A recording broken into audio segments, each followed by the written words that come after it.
बुढ़ापे में सरगर्म रहें और फालिज को दूर भगाएं।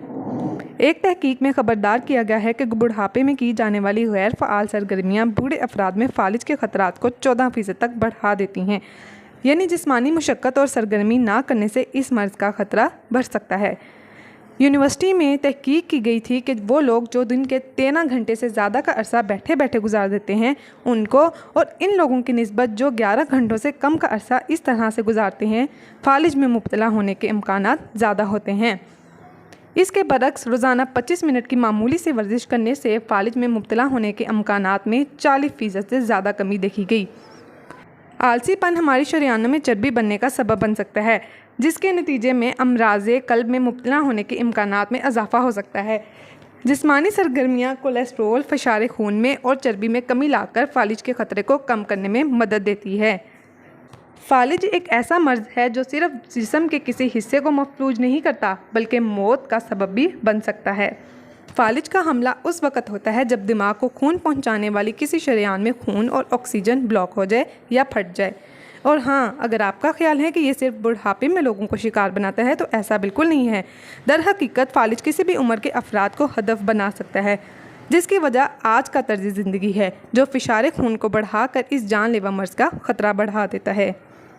फालिज की इलामात में शदीद सर दर्द, सर चकराना, बिनाई में तब्दीली या धुंधलाहट, बोलने में मुश्किलात, जिस्म में सनसनी की लहर दौड़ना वगैरह शामिल हैं। ताहम अपने तर्ज ज़िंदगी में कुछ तब्दीलियाँ लाकर आप फालिज के ख़तरे को काफ़ी हद तक कम कर सकते हैं, जिनमें सबसे पहले बात कर लेते हैं टमाटर खाने की। लाइकोपीन नामी एंटीऑक्सीडेंट टमाटर को सुर्ख रंग देता है और तहकीक के मुताबिक जिन अफराद के खून में लाइकोपीन की मिकदार ज़्यादा हो इनमें किसी भी किस्म के फालिज का ख़तरा 59% तक कम होता है। इस एंटीऑक्सीडेंट की ज़्यादा मिकदार टमाटर में ही पाई जाती है, जबकि तरबूज और अमरूद भी इसके हसूल के लिए बेहतरीन करार दिए गए हैं।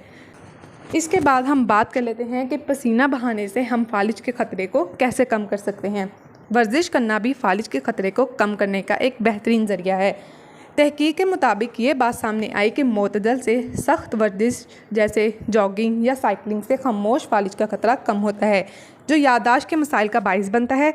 इसी तरह एक और तहकीक से ये बात भी सामने आई कि सेहतमंद तर्ज ज़िंदगी जैसे तंबाकू नोशी से गुरेज, रोज़ाना वर्जिश, जिस्मानी वज़न मामूल पर रखना और अल्कोहल से दूरी फालिज का ख़तरा 80% तक कम कर सकता है। इसके बाद हम बात कर लेते हैं कि नमक का कम इस्तेमाल कैसे फालिज के ख़तरे को कम कर सकता है। नमक ब्लड प्रेशर को बढ़ाता है, जो फालिज का ख़तरा बढ़ाने वाला एक अहम तरीन अंसर है। जो लोग बहुत ग़ज़ा में नमक का बहुत ज़्यादा इस्तेमाल करते हैं इनमें फालिज का ख़तरा दुगना हो जाता है। जिस्मानी वज़न में कमी, मोटापा मुतअद्दिद अमराज़ की जड़ साबित होता है, क्योंकि इसके नतीजे में डायबिटीज़ और हाई ब्लड प्रेशर का ख़तरा बढ़ता है और ये दोनों ही फालिज का बाइस बनने वाले एक अहम अवामिल हैं। जिस्मानी वज़न में 4 किलो तक कमी लाना भी इस ख़तरे को काफ़ी हद तक कम कर देता है। कोलेस्ट्रॉल को कंट्रोल करना, सेहत के लिए नुकसानदेह LDL कोलेस्ट्रॉल की सतह में इजाफा, जबकि फ़ायदेमंद HDL कोलेस्ट्रॉल की सतह में कम शरेयानों में मवाद जमने का इम्कान बढ़ता है, जिससे दौरान खून महदूद होता है, जो कि फालिज का बाइस बनता है। सैचुरेटेड और ट्रांस फैटी एसिड्स को ग़ज़ा से निकालना नुकसानदेह कोलेस्ट्रॉल की सतह कम करता है, जबकि फ़ायदेमंद कोलेस्ट्रॉल की सतह बढ़ती है।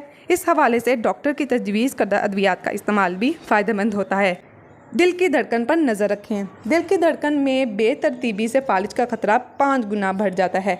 अगर आप दिल की धड़कन को बहुत तेज़ या बेतरतीब महसूस करें तो डॉक्टर से रुजू करें। इसकी वजह ज़रूर जानें। अगर ये आर्ट्रियल फिब्रिलेशन का आर्जा हुआ तो इसका इलाज अद्वियात से मुमकिन है, जो दिल की धड़कन की रफ्तार कम करके ब्लड क्लॉट का ख़तरा कम करती है। इसके बाद बात कर लेते हैं कि फ़ाइबर से भरपूर ग़ज़ाएँ फालिज के लिए बहुत फ़ायदेमंद हैं। रोज़ाना 7 ग्राम फ़ाइबर का इस्तेमाल फालिज के ख़तरे को 7% तक कम कर देता है। वैसे माहिरीन रोज़ाना 25 ग्राम फ़ाइबर को जुज़ुए बदन बनाने का मशवरा देते हैं, जो कि फलों, सब्जियों और अजनास से हासिल होता है। मतवाज़न ग़ज़ा, फलों, सब्जियों, मछली, चर्बी से पाक गोश्त और अजनास पर मुश्तमिल मतवाज़न ग़ज़ा कोलेस्ट्रॉल की सतह कम करता है, जिससे शरेयानों में मवाद जमा होने का इम्कान कम होता है और ब्लड क्लॉट का ख़तरा पैदा नहीं होता। इससे ना सिर्फ फालिज ही नहीं बल्कि डायबिटीज़ और हाई ब्लड प्रेशर जैसे से भी तहफ़्फ़ुज़ मिलता है। रोज़ाना 1 सेब लाजमी खाएं। जी हाँ, तहकीक के मुताबिक जो लोग सफ़ेद रंग के फलों और सब्जियों का इस्तेमाल ज़्यादा करते हैं, इनमें फालिज का ख़तरा 52% तक कम हो सकता है। सेब और नाशपाती फाइबर और सोजन जैसे लड़ने वाले एंटीऑक्सीडेंट्स ब्लोटीन से भरपूर होते हैं, जबकि केले, गोभी, खीरे और लहसुन वगैरह ये सब भी इस हवाले से बहुत फ़ायदेमंद हैं। सियानों का कहना है कि हरकत में बरकत है।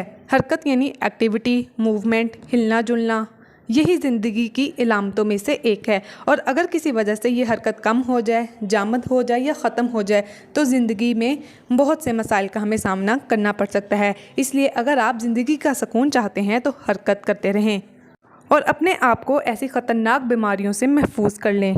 हम सबको ये मालूम होना चाहिए कि हम फालिज जैसे मर्ज़ को कैसे रोक सकते हैं, कौन सी ऐसी ग़िज़ाएँ हैं जो फालिज के ख़तरे को कम कर सकती हैं, और दुरुस्त ग़िज़ा का इंतखाब करें। अपनी मालूमात में इजाफ़ा करें और ऐसी बीमारियों से हर मुमकिन हद तक कोशिश करें कि दूर रहें। और ये हर इंसान के अपने बस की ही बात है, इसलिए अपना और अपनी सेहत का बहुत ख्याल रखें। अगर मेरी वीडियो पसंद आई है तो ज़रूर लाइक करें, शेयर करें और कमेंट करें। मेरे चैनल को सब्सक्राइब करना मत भूलें। मिलते हैं जी नेक्स्ट वीडियो में, तब तक के लिए अल्लाह हाफिज़।